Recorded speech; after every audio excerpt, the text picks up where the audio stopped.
is going to be a rather very quick tutorial. So I got this one error while downloading this VPN from Opera. So you see over here, let me come down over here. I was actually subscribing to VPN Pro, and after that, for the client installation required, if I click on install VPN Pro app, it was giving me this error of .NET 8 or later required.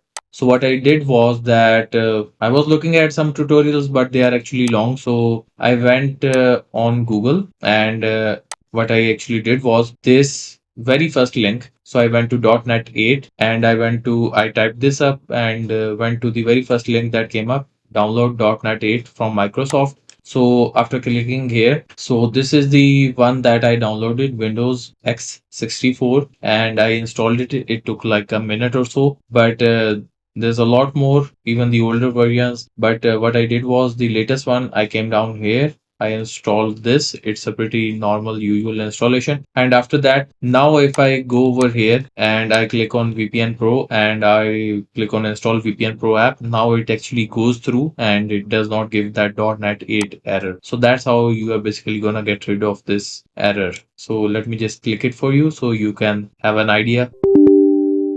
So you see now it's working. So I hope this tutorial helped with you.